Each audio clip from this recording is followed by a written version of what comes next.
Hello, my name is Dr. Angela Acosta, and I'm an assistant professor of Spanish at the University of South Carolina, Columbia. My research works towards recovering the legacies of 20th century Spanish queer and female modernist writers.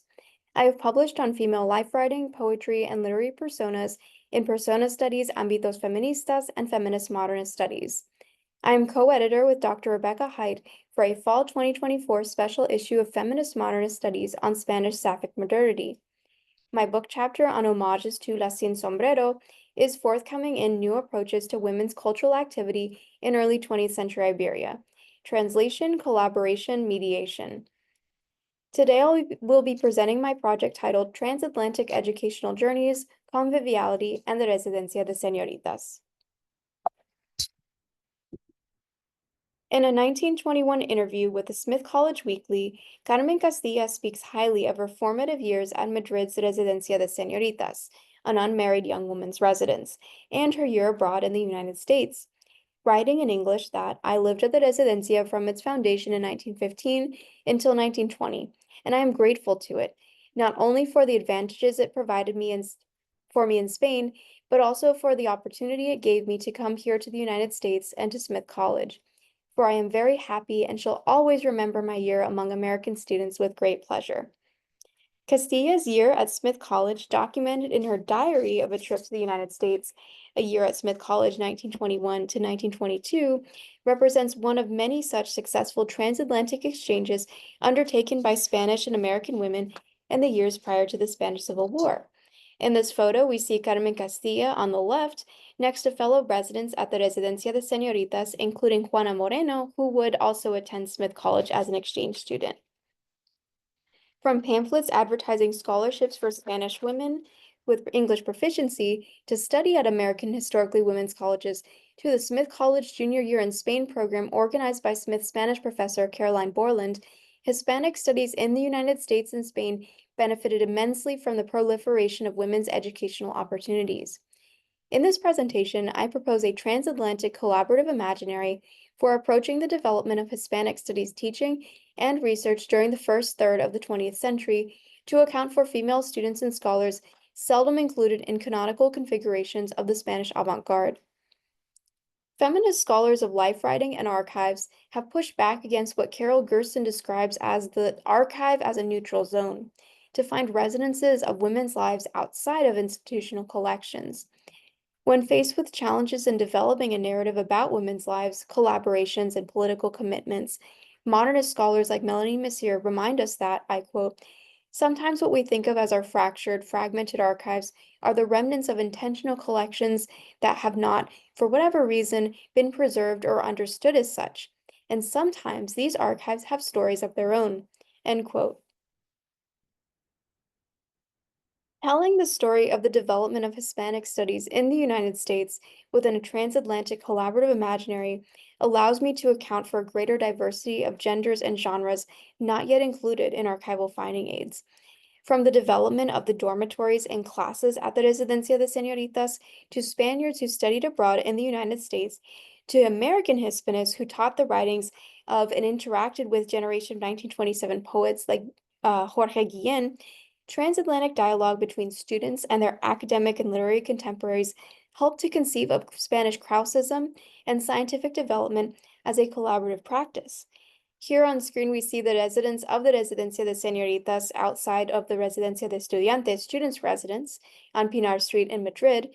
And on the right, we see the the facade of the Residencia de Señoritas dormitory, which now has become the center for the archive at the Fundación Ortega y Gasset Gregorio Marañón. These residents and instructors exemplify conviviality, as ascribed by Madeline Detloff and Brenda Heltz to the Bloomsbury group as a group who was, I quote, living together, feasting together, thinking and debating together, and developing lasting, intimate friendships.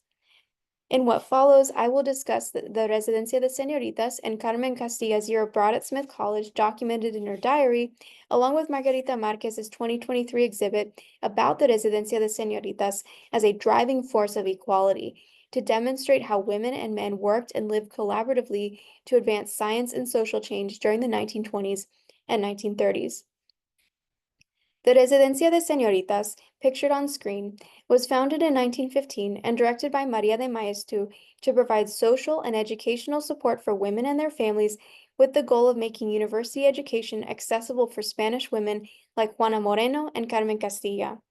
While not a degree-granting institution itself, residents could simultaneously take classes at the Universidad Central of Madrid. The Krause's values of promoting academic freedom, championed by the Institución Libre de Enseñanza, helped foster a sense of solidarity and collegiality between the students at the Residencia de Estudiantes, Students' Residence, and Residencia de Señoritas. Both residences closed at the start of the Spanish Civil War in 1936, with the Residencia de Señoritas becoming the Colegio Mayor Santa Teresa de Jesús in 1942. Residencia director María de Maeztu stated that one of the main concerns of the residents was to dar en la residencia un contenido de cultura lo más amplio e intenso posible. That is, to provide through the residents the widest ranging and intense cultural content possible. Women were expected to follow through with their studies as well as stay up to date on events happening at the Residencia de Señoritas and elsewhere, including conferences, concerts, and exhibitions. Notable residents include lawyer Victoria Kent and painter Deli Tejero, Hispanist Maria Goyri, philosopher Maria Zambrano, dramaturg Victorina Duran, and painter Maruja Mayo all served as faculty members. Maria de Maeztu traveled abroad and established connections in the United States soon after the residence was founded. The Residencia de Señoritas archive contains many telegrams between Smith College president at the time, William Allen Nielsen, and Maeztu about Smith professors like Borland, who went on research leave to Spain, and Nielsen's own trips to Europe. For both Americans and Spaniards, women who studied abroad faced challenges adjusting to a new culture, but ultimately came to appreciate their new classmates and traditions. Here we see Carmen Castilla at her dorm room in Dickinson House with a Smith College pennant visible in the background. In her interview with the Smith College Weekly, Castilla shares, I quote, "3 Smith College graduates have gone to the Residencia as exchange fellows: Emily Porter, 1919, Cordelia Merriam, 1920, and Helen Pierce, 1921. In a letter from Maeztu to Borland about the exchange students from Smith College, Maeztu writes, "Ha habido algunas pequeñas dificultades de adaptación al ambiente español.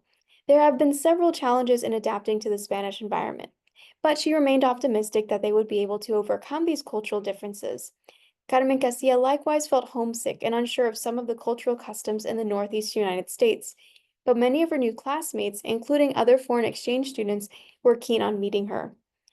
26-year-old Castilla was never a famous writer, but simply an ordinary person who recorded her reflections about the people she met and experiences she had upon arriving in New York and studying in Massachusetts.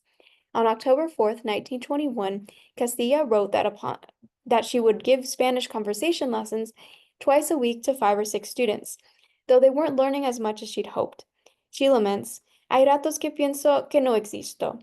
No puedo hablar y al no oírme, creo que anda solo, mi sombra. There are times when I think that I don't exist. I can't speak, and not listening to me, not hearing myself, I think my shadow is walking alone." She often felt culturally and linguistically isolated at Smith, which is why Carolyn Borland's mentorship and her friendships with other international students were crucial to her study abroad experience. Castilla did perk up when she went to buy stamps to send to Spain, and the shopkeeper asked her about Madrid. Life at Smith College has its rhythms, from traditions like Mountain Day, in which students would go hiking and apple picking, to its organized daily schedule similar to that of the Residencia de Señoritas.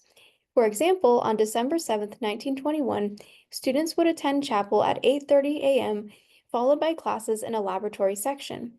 They would have time in the afternoon to study and have tea together, followed by a guest lecture and dinner. The evening would end with a concert, and students would return to their dorms, called houses at Smith, to go to bed at 10 p.m. Of course, there are many traditions, including this garden party on screen that took place on the Smith campus in spring of 1922. This type of schedule for a residential campus encouraged friendships and cross-cultural conversations among residents of each house. Castilla would live in Dickinson House, which unfortunately no longer exists, and she was quite pleased with her large room and the house community. At the beginning of the semester, students would meticulously arrange their rooms and invite their friends for a visit as they got to know each other, finding it odd that Castilla had 11 siblings. Castilla describes house life as a quaint, upper-class American cultural experience, in which students' wealth was visible through their cars and fancy clothes, though under the fancy veneer, friendships with students and mentorships with professors were the cornerstone of a Smith College education. Upon returning to Spain, Castilla would teach classes for foreign students and later returned to her post as an inspector of primary education after the Civil War from 1947 until her retirement in 1965.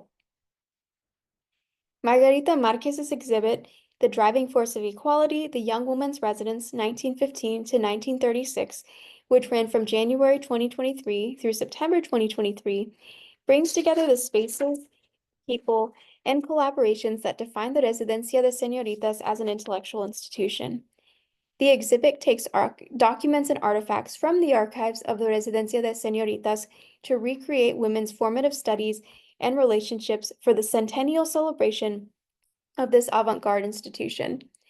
The pictures on screen depict on the right the entrance to the exhibit with a large photo of a group of residents, and on the left a section of the exhibit at the Fundación José Ortega y Gasset Gregorio Marañón, in which sporting equipment, hockey sticks, and things from track and field on the left were used by athletes like Ana María Martínez Sagi.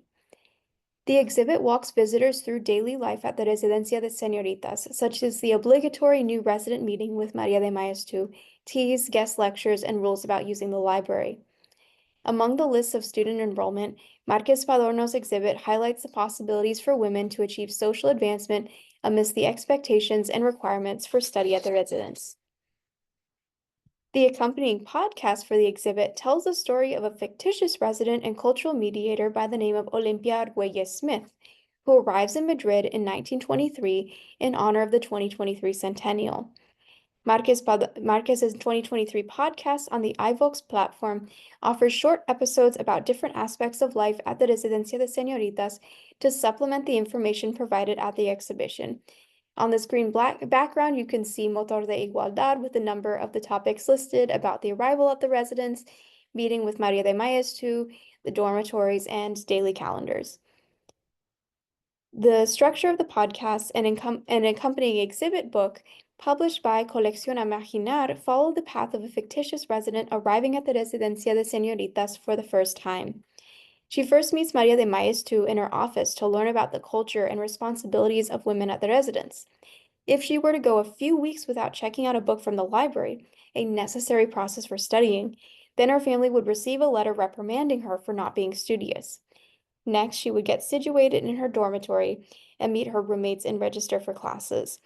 Olympia then visits the Foster Laboratory, the first of its kind in Spain, created by Dr. Mary Louise Foster, professor of chemistry at Smith College. Marquez uses this as an aside in the exhibit book to discuss popular study abroad opportunities in the United States through the Seven Sisters Historically Women's Colleges, which are Smith, Bryn Mawr, Vassar, Radcliffe, Mount Holyoke, and Wellesley Colleges. The American Association of University Women and the Junta de Ampliación de Estudios also established agreements beginning in 1919 between historically women's colleges and programs of study in the sciences, including chemistry at Barnard College and Bryn Mawr College, and bacteriology at Trinity College and St. Teresa College. The exhibit and related materials put emphasis on the dailiness of these opportunities for women, paying close attention to course enrollment, tea time for students at both the Residencia and while abroad in New England, and weekly events. Through these conferences, teas, and other special events, Olympia and the real residents who inspired her story were able to attend an evening with suffragist and women's rights advocate Clara Campoamor, which she describes as tan habitual para nosotras desde los primeros tiempos, such a normal sort of happening for the residents or la resi. Olympia is especially keen on attending a talk by Howard Carter, renowned Egyptologist known for finding King Tut's tomb in 1922. While she couldn't attend the talk due to another obligation, el problema de tener tantas y tan buenas conferencias y charlas en nuestra casa, the problem of having so many good conferences and talks at her home, the recompense came when María de Maeztu wrote to her in appreciation of her work at the talk with Pío Baroja and Nazarín, which came with an invitation to hear Carter speak the following day on the Gran Via. These fictional anecdotes, based on real letters between Maria de Maeztu and the residents and instructors, show the dynamism of the residence's rich cultural activity. They make visible and accessible that which would otherwise be available in archives for specialists and celebrate female social advancements made possible through institutional collaborations. Conviviality abounds among the historical reenactments and archival materials from the Residencia de Señoritas. Moreover, there is a resounding presence of queer women and sapphic relationships that are being investigated further in ongoing scholarship by Eva Moreno Lago and Fran Garcera. In the case of the Residencia de Señoritas, several of the residents and teachers, including Victoria Kent, Victorina Duran, and even Maria de Maeztu, were known to have relationships with other women. And with that, I look forward to continuing this research into networks between writers, artists, and scholars with the Sapphic Circle and other gatherings between women in modernist Spain. Thank you very much.